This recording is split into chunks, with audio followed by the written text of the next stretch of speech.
caluroso, con muchas informaciones, con noticias terribles, desagradables, pero la vida sigue. Quiero sí manifestar que cuando se trata de personas tan cercanas, tan queridas, cuando se trata de esos acontecimientos sorpresivos, fúnebres, uno no puede sumarse de manera frívola a los comentarios, simplemente decir que lamentamos muchísimo la despedida de una niña que vi antes de nacer, de Adela Molina Martínez. Así que va el abrazo para la familia tan querida de Adela. Paz para la familia, paz para todos nosotros que vimos crecer a Adela. Y ojalá que las personas que no están ligadas a la familia guarden silencio respetuoso y respeten, reitero, el dolor ajeno. Del dolor no podemos hacernos cargo, por favor. Claro. Hay muchas maneras de acompañar y de estar. Así que... Y estos momentos nos sirven para reflexionar sobre lo efímera que es la vida y sobre la necesidad de que no desaprovechemos cada oportunidad que tengamos para manifestar cariño, aprecio, reconocimiento a la gente que queremos, la gente que nos importa, que está cerca, porque nunca sabemos cuándo será la oportunidad del último abrazo, o el último adiós, o el último hola, o el último mensajito de WhatsApp, vía nota de voz.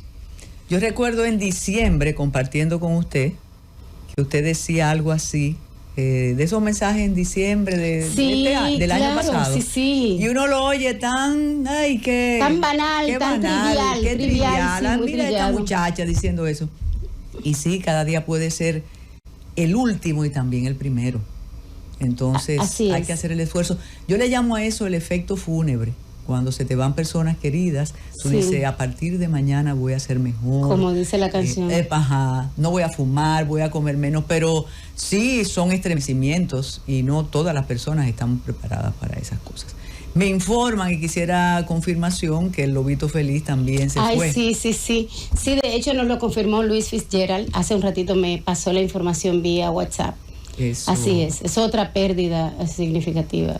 De modo que así enfrentamos, esperando el gobierno de hoy, como siempre, gracias a la acogida de la Z101 y de todo su equipo ejecutivo. Decíamos que había muchas informaciones. Bueno, Carolina, yo no sé si negar lo evidente, sea diplomático o sea racional, pero estamos en campaña electoral. Sí, porque hay almas que salvar y votos que buscar. Claro, y votos conquistar. Que buscar. Entonces, no sé hasta qué punto estar en campaña sirve de excusa para justificar no realizaciones, sirve también como de buena nueva y decir no te apures, que en el segundo periodo va a ser mejor. Y ahí no solo me refiero al Poder Ejecutivo.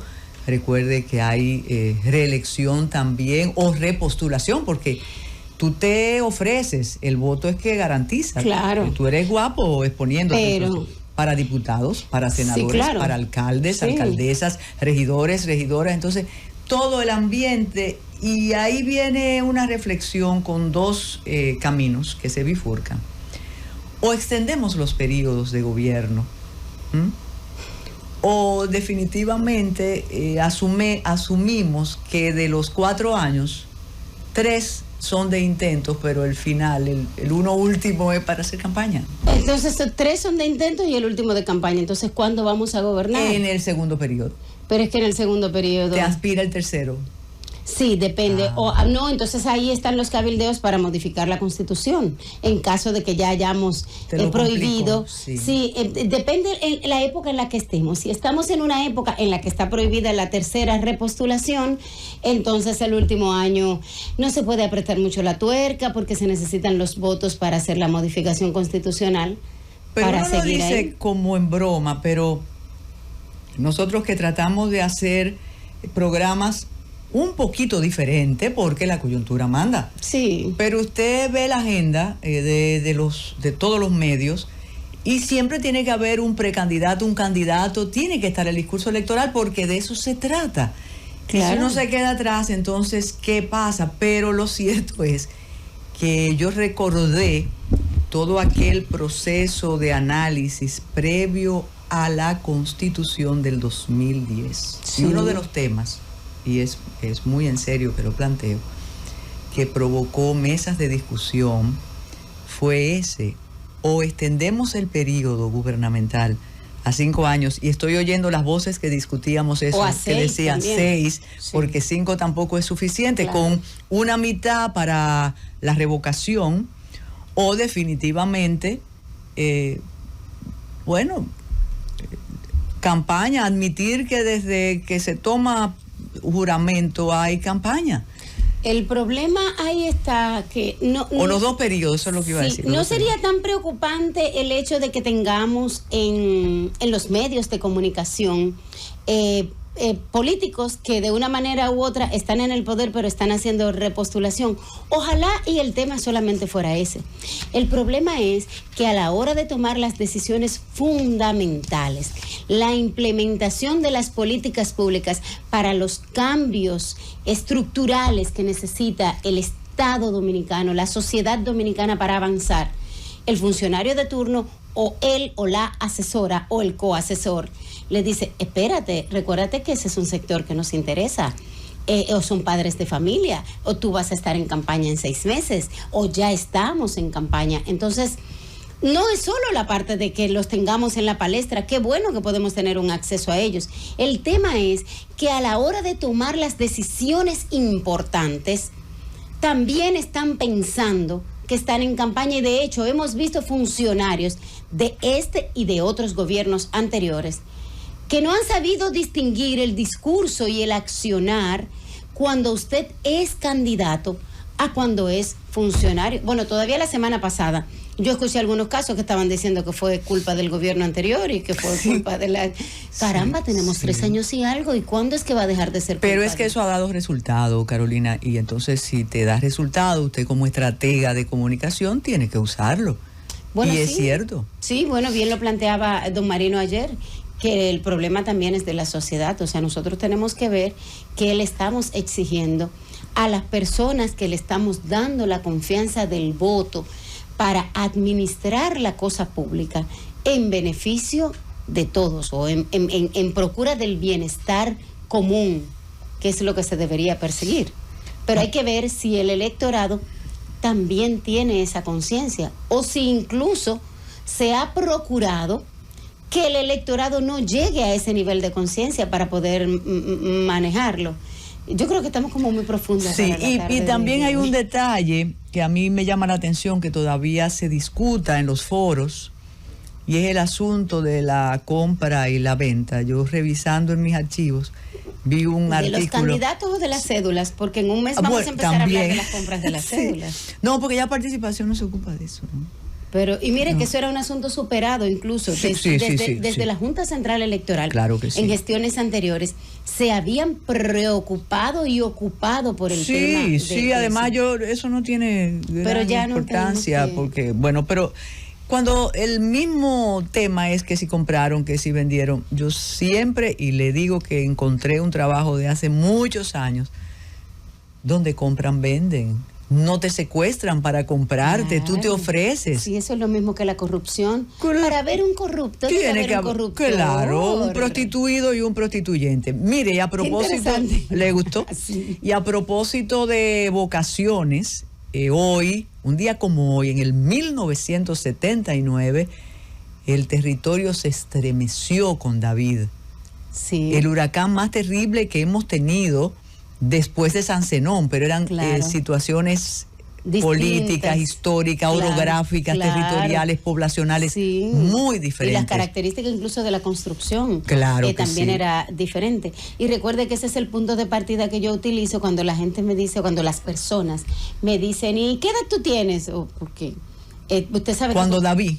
No, con los temas que yo hablo, todavía el día de hoy, incluso por acá, por la emisora, las personas que luego me ven personalmente dicen: pero yo creí que tú eras una señora. Y yo, no, yo soy un muchacho que trata temas adultos, temas de gente grande. Entonces, para yo hacerle como un parte de agua, yo le digo, yo no vi el ciclón David, o sea, yo no existía para el ciclón David. Entonces ahí la gente se percata de que está hablando con un muchacho que trata temas. Sí, porque ese es un límite, como la revolución, cuando yo llegué de la provincia, que la mayoría de mis amistades habían estado en la refriega, y como usted dice, yo era un muchacho y siempre estaba con ellas y ellos decían, pero tú estuviste. No, yo andaba en Velocir, pero en Puerto Plata, cuando eso todavía. Pero miren, así como San Zenón dio paso a la tiranía, porque eso recibió a Rafael Leonidas Trujillo Molina, y sin hacer el símil en cuanto a la característica del régimen, pero recordemos que apenas tenían meses, un año tenía el gobierno de don Antonio Guzmán Fernández, que había asumido el mando en agosto del 78. El cambio, así era que se decía, el cambio va. Esa era una transformación. O sea que no es yo recuerdo tampoco el titular, pero no hay nada nuevo debajo del sol, decía. Vamos a hacer una agencia de comunicación, yo tengo otra socia y podemos hacer. Sí, déjeme decirle que sí, claro. El titular, y don Bienvenido debe recordarlo, de Última Hora, o del Nacional, que se vendía en la San Martín con Tiradentes, decía, el cambio va, 1978. Wow. Entonces, tenía el gobierno esa fecha y aquello fue sencillamente devastador, sobre todo que 2 días después vino Federico. La tormenta Federico. O sea, llover sobre la lluvia. Sobre mojado, claro. Y sobre todo en el sur cercano, San Cristóbal, Jaina, Baní, que de por sí habían quedado devastados con el huracán David. Entonces esa tormenta Federico acabó de llevarse. Y hay un detalle, usted que no es de cuando David, y lo mencionaba doña Gloria Ceballos y otras personas expertas en fenómenos meteorológicos, y siempre Osiris de León, no teníamos los instrumentos que tenemos ahora, que usted en su celular puede ver la trayectoria. Claro. Hubo una serie de equívocos en cuanto a la ruta y por eso fue aquello terrible. Y en ese momento se destacó un joven secretario de Agricultura, no se decía ministro entonces. Hubo una época de ministros, después cambiaron para secretario. Hasta el 2010, que con la nueva constitución, entonces pasamos a los ministerios. Y ese joven secretario de Agricultura tenía como nombre Hipólito Mejía Domínguez, que rescató el campo y provocó o permitió que no hubiera una hambruna en la República Dominicana. Salvó cosechas. Mis abuelos me contaban. Distribuyó las cepas de plátanos que había. No sé cómo pudo ser aquello, pero se destacó entonces don Hipólito, el muchacho Hipólito. A mis abuelos les tocó en San Cristóbal y desde esa época hasta recientemente tenían el sembradío de plátanos de esa época, de los que entregaron, de las cepas que entregaron cuando el ciclón David y la tormenta Federico. Que después le voy a decir algo que decían luego. Pero entonces es una efeméride que yo creo que hay que resaltar, y la resiliencia que tenemos como pueblo. Yo regresé, yo no estaba aquí, yo regresé en diciembre y después de 2.000 muertos se calcularon. ¿No estaba en el país? No estaba aquí, estaba estudiando. Y recuerdo que en medio uno se lo imaginaba lleno de cruces el territorio, y había una fiesta con Johnny Ventura para levantar el ánimo. Entonces esa es la forma que tenemos nosotros de enfrentar las desgracias. Así es. Bueno, antes de irnos a la pausa, está pendiente, que de hecho me han estado escribiendo en las redes, que reaccione ante la denuncia de David Ortiz que ha sido víctima de extorsión y fraude por un acceso a su dispositivo electrónico, a su teléfono que usaba desde hace 15 años. Entonces ahí volvemos a hablar sobre la importancia de la prevención y la seguridad, sobre todo en las personas de alto perfil. Y no importa que su perfil sea deportista, como el caso de David Ortiz, o sea político, un funcionario o incluso un empresario de alguna compañía, no importa que sea grande o pequeña, Si usted tiene un perfil que pudiese resultar atractivo, usted debe tener unos protocolos de seguridad mucho más estrictos, sobre todo con el tema de la ciberseguridad. Pero no solo usted, sino también el entorno que le rodea. ¿Por qué? Porque la seguridad es como la protección es como una especie de cadena que tiene muchos eslabones. Entonces, si el eslabón débil es la persona que le colabora en el servicio doméstico o un hermano suyo que no tiene los protocolos o que no está sensibilizado, cualquier persona en su entorno que se convierta en un eslabón débil puede poner en riesgo su seguridad. Y a propósito de aprender en cabeza ajena, la principal preocupación que él tiene es porque han tenido acceso a información sensible y personal de él y le están extorsionando, diciéndole que pudiese ser expuesta. O sea, que él podría ser víctima de un ciberdelito que se llama doxing, que es la exposición de información o datos personal sin autorización. Entonces, como decía mi abuela, que después del palo dado ni Dios lo quita, con Internet aplica lo mismo. Lo que se sube a Internet o lo que usted tiene en su dispositivo móvil, aunque usted crea que no está en el Internet, ya hace rato que eso está en algún repositorio de Google o de Apple o de cualquier otro repositorio y pudiese ser accedido desde cualquier parte, en cualquier momento. Entonces, qué bueno que usted trajo el tema, porque hay 3 aspectos que yo creo que es importante antes de dar la bienvenida a nuestro invitado de hoy. Es el aspecto de seguridad que usted ha planteado. Sí. Tenemos que tener seguridad. Sí, una cultura de prevención. Perfecto. Que usted lo ha planteado aquí varias veces. Me sorprende porque hicimos una vez una prueba con 2 colegas suyos impresionantes y es que si tú dices micrófono te van a hacer una oferta. Algo claro, se oye payasesco, pero es así. Pero es la escucha activa, por supuesto. Y de hecho prometimos a la audiencia que un día de esto, una tarde de esta, usted me iba a entrevistar. Sí, íbamos a hablar. No, anunciado y todo. Claro, y Francis la trae. Por supuesto, claro, entonces, con fotos y eso. Por la escucha activa, porque nuestros dispositivos, no solamente el teléfono, la computadora y ya incluso hasta los televisores inteligentes, escuchan lo que hablamos, pero escuchan lo que vemos, escuchan los lugares a donde accedemos, ya sea virtual o presencial, y por supuesto también nuestro dispositivo rastrea donde hemos estado físicamente. Entonces escuche, la información que yo tengo y que cada noche borro, eso no se borra, eso no está borrado. Segundo, el aspecto jurídico, porque el señor David Ortiz, que yo pienso que tiene mucha suerte, pero eso yo se lo cuento luego, es evidente que se ve preocupado, aunque él tiene respaldos mediáticos y de poderes extraordinarios. Sí. Y de las autoridades también. Sí. Pero aún así. Él es una marca. Claro. Y Boston lo va a preservar siempre y creo que nosotros también. Por supuesto. Pero se nota que está preocupado y ahí viene el asunto. ¿Qué tanto permanece una información en mi dispositivo? Fíjese que él dice, eso yo no lo uso hace mucho.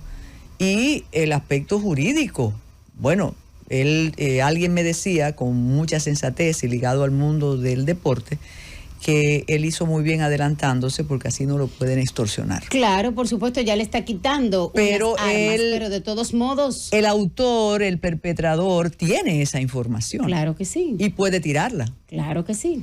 Entonces, lo primero, si yo borro, no borro. Si usted borra, de todos modos, eso queda en algún lado. Claro que sí, queda en algún repositorio. No me mire así, pero queda en algún repositorio. Lo que usted no quiera... Las amistades peligrosas también quedan. Por supuesto, pero hay mecanismos para proteger o por lo menos poner varias capas de seguridad para las amistades peligrosas y para la información sensible. Eso es lo que dice que invierten muchas figuras públicas para borrar. Hacemos una pausa y regresamos con el invitado del día. Adelante, Francis.